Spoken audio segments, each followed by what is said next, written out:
tanan, no, mga ka-agri, mga kaibigan, no?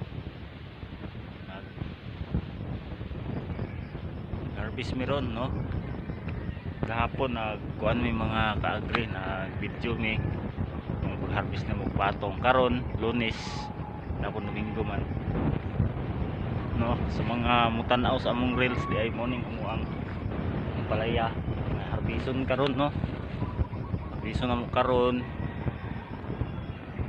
no, para ngani kadagko jud ang angay natong harbison, upat 5 sa kilo, pero ang uban medyo dagko na gyud siya, no, why kami kauban diri ron nga mag-harvest kami lang, no, amo lang gi kuan mga kaagri, mga kaibigan, no, kay upload po namin sa YouTube, sa kulan po na mag Tagalog gamay, no.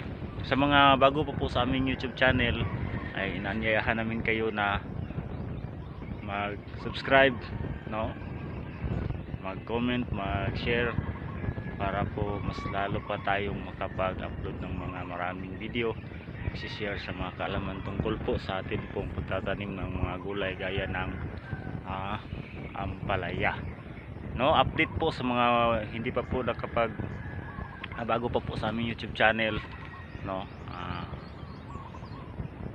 Ito po yung tanim naming ampalaya na Galaxy Max F1 powered by S3 Seeds, no.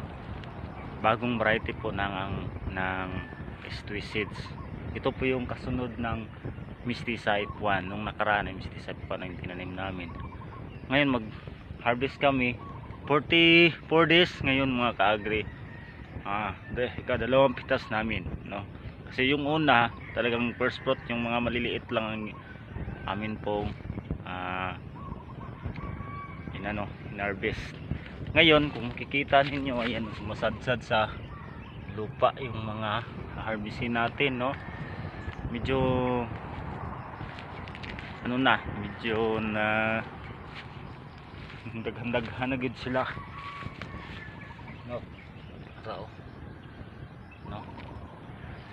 Sa mga mitanaw sa akong reels, salamat jud kayo nya. Sa wala pa mo kabisita sa among YouTube channel, tabangi ko ninyo kay 1K pa yung taon akong subscriber, no. Basin